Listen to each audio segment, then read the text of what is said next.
So this session is called Grow with Faire, presented by myself as a member of the retailer partnerships team here at Faire. And we are just so fortunate to have such an engaged and really successful group of retailer partners here in the room with us today.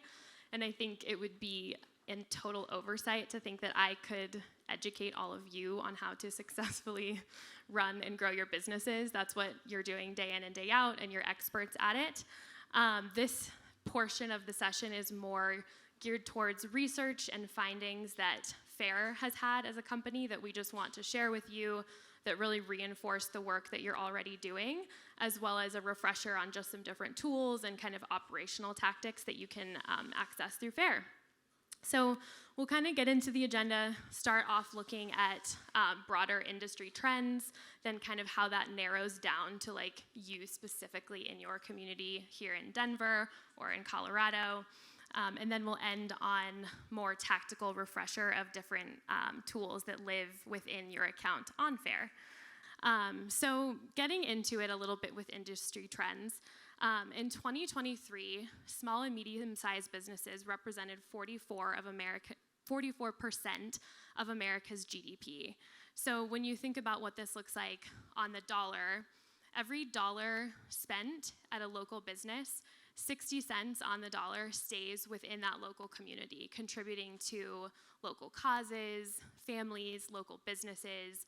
In contrast, if a dollar is spent at a national retailer, only 30 cents on the dollar stays in that community. So that's a pretty impactful stat of how important these dollars are and where they're going and how they're impacting our communities.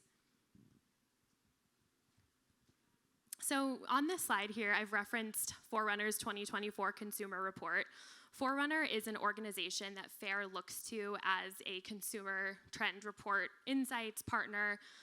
Every year, they produce this very comprehensible and very digestible report that just gives a lot of insights into what's happening in the industry, what consumers are looking for.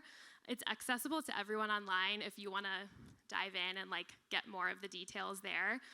But what I really want to highlight here on this slide, if you look at the bar here on the far right, of all of these different institutions that we all participate in some shape or form, small business is the only one that has an increasing percentage of trust from consumers.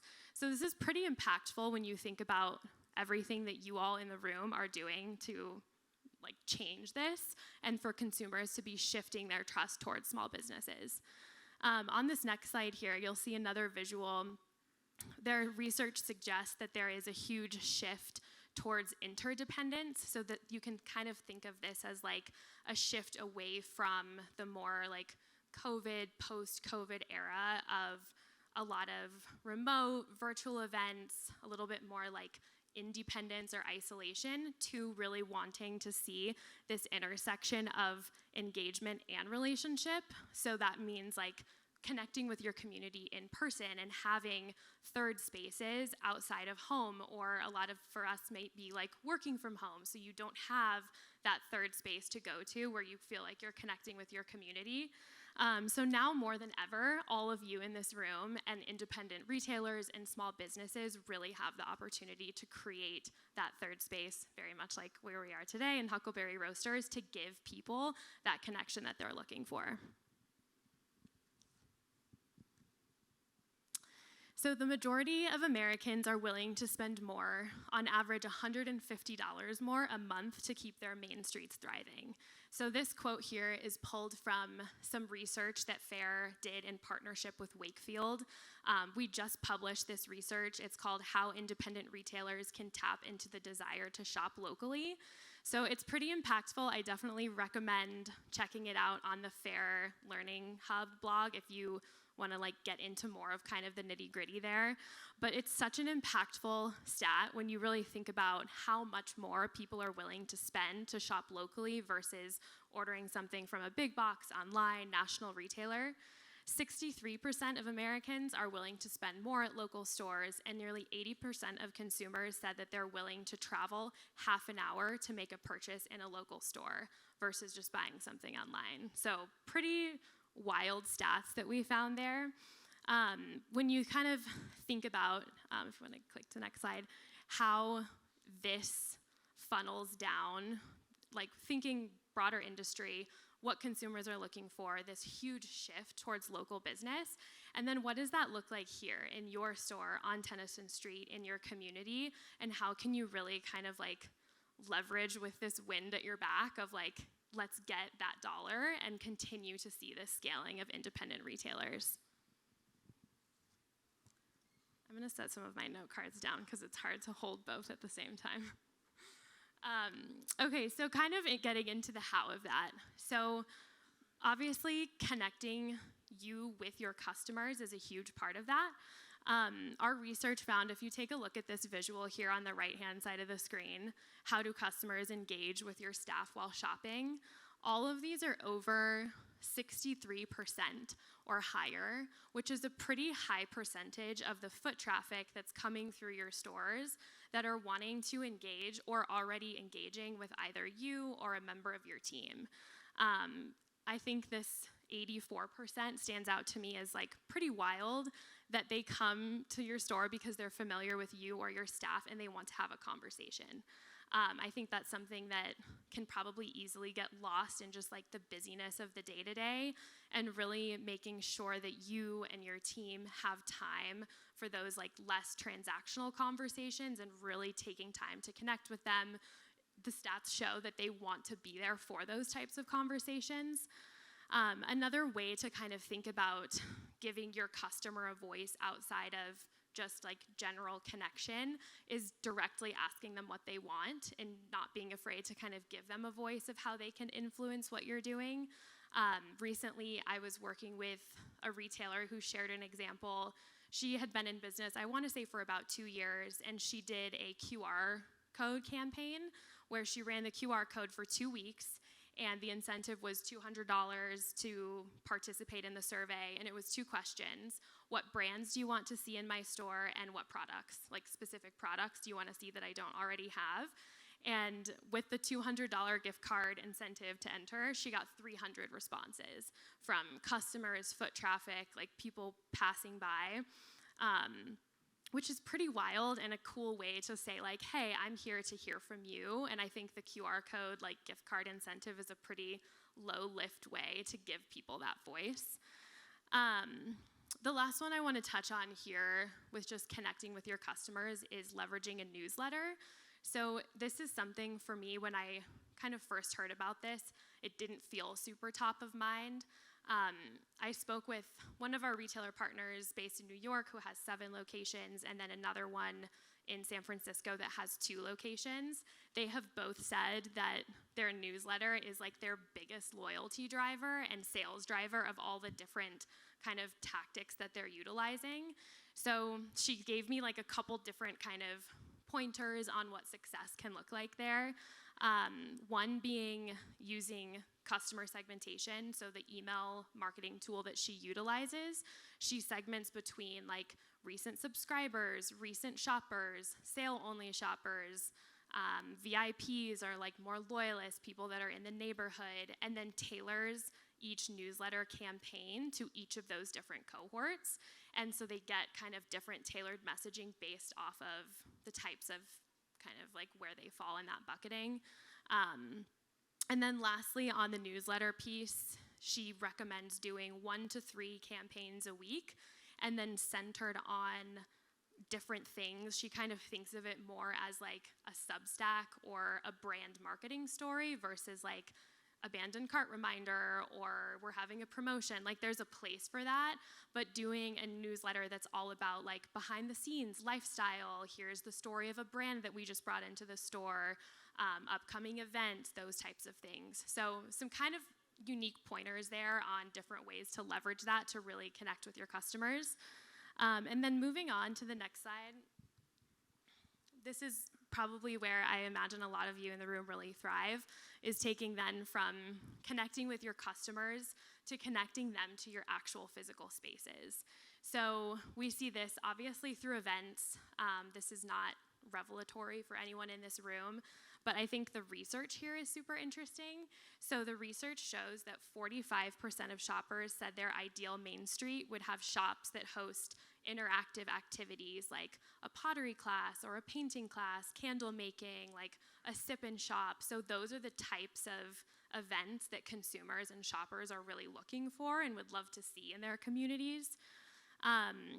This piece about getting involved in the community, this is something that all of you are experts at. Everything from, supporting, there's like the dogs of the neighborhood or different fundraisers or local events that you're doing around Denver. Like, be loud about those things because consumers care so much about that. So much so that 75% said they shop local to support the local economy and the local community. It's not necessarily convenience as much as it is they care so much about putting their dollar into this community. So as you're going through and like putting in all the work to do this, make sure that you're publicizing that, being loud about all the different ways that you're involved. And then lastly, but not least, is just the collaboration piece. I don't think this trend is probably going anywhere, but there's always an opportunity to partner with other local retailers. It can extend beyond like a brand release or an event to even more broader, like a marketing plan. So loyalty program between like a coffee shop and a ceramics maker to like you get $1 off your coffee if you bring this mug in, like those types of things. And it's really endless here in Denver and specifically on Tennyson Street. So just kind of another thing to keep top of mind of unique ways that you can create loyalty programs through collaborating with other local retailers and makers. And we're going to see a lot of that happening on Saturday, which is really exciting from a lot of folks that are in the room today. Cool, so kind of getting into a little bit more of the like day-to-day tactical piece, thinking about tools that exist on Faire that some of you, probably a lot of you are quite familiar with. Maybe there's some new information here, but the idea is that you can have the right products for the right moment for your customers and be able to spend more of your time and energy on really thinking about connecting with your customers in your space. So the first of those just being operational pieces. If you want to click to the next slide, thank you. So point of sale integrations, this is a huge benefit to utilizing Faire. All of our point of sale integrations are free. They're very easy to set up directly within your Faire account. And for those who might be less familiar, the purpose there is really a massive time saver. So any item that you purchase on Faire, it automatically publishes that product in your point of sale, so you don't have to do manual entry. It also tracks inventory for you, so when a product is marked delivered, it updates your inventory count. You get reorder reminders. You can also customize it, so once the item is published in your point of sale, you can update pricing, photography, what have you. Happy to dive in on like details on how to do any of these things afterwards, but that's definitely a big one that I would recommend leveraging. In addition to that, we have a really cool feature called My Team. So this would live in your like account drop down on the upper right-hand corner of your Faire account. Essentially, you can add as many team members as you wish, and they'll each have their own login to your one Faire account. So then you can empower maybe more junior members of your team to have an account. They can log in, set up a profile, merchandise products, maybe put together a cart, but then you still have final permissions on like checking out, buying, things like that. Or if you have multiple staff members, multiple buyers, it's a really great way to kind of segment each person's profile so it all lives in one place, but just kind of helps the operation to be a little bit smoother. I think it helps also to think of Faire as a vendor management platform.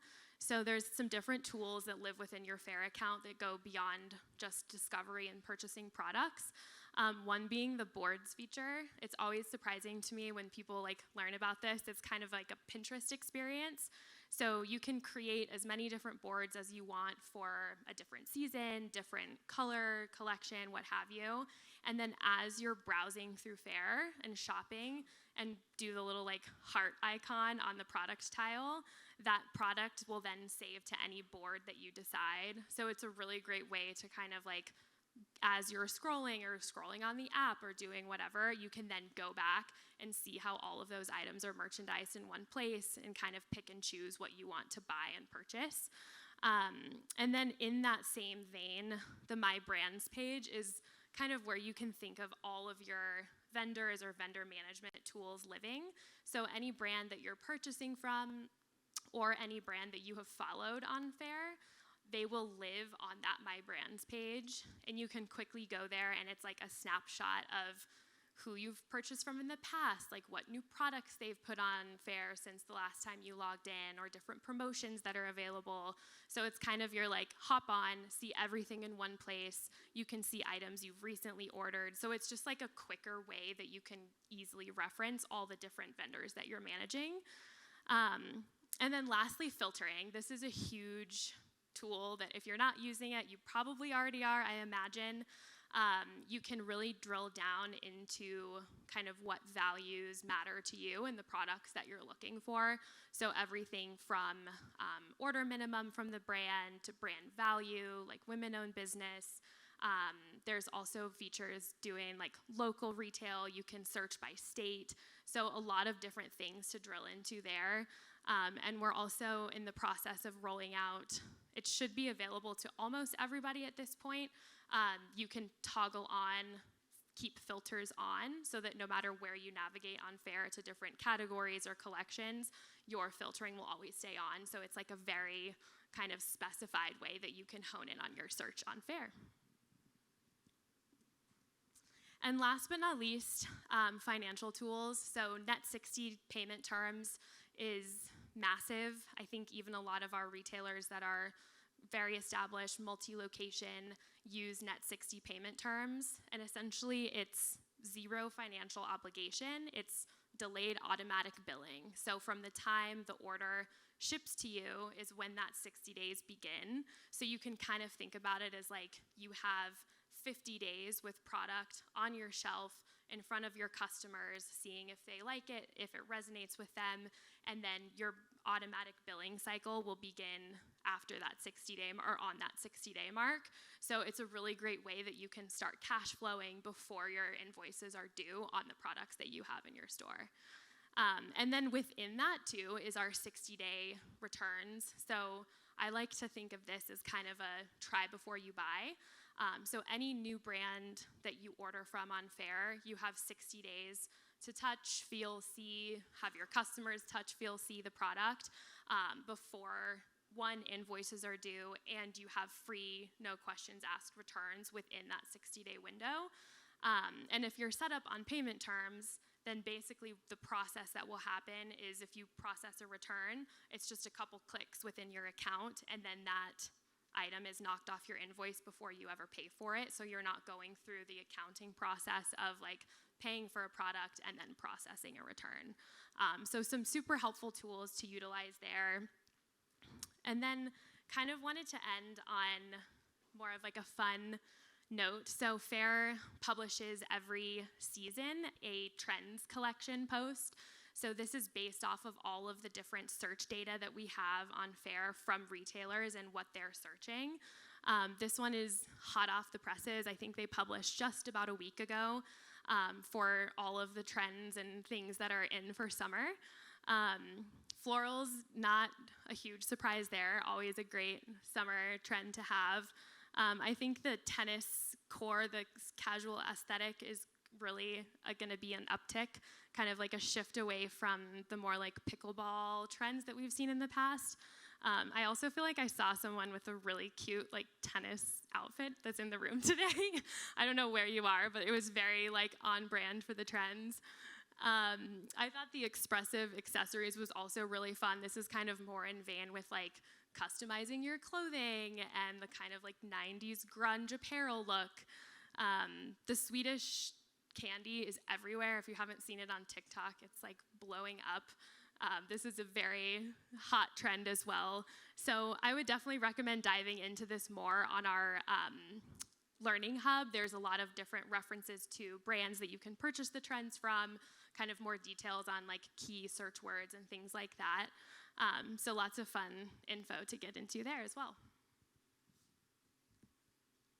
So to kind of like tie all of that together, I think it's pretty clear that today's consumer motivations paint a very clear and hopeful picture for small businesses.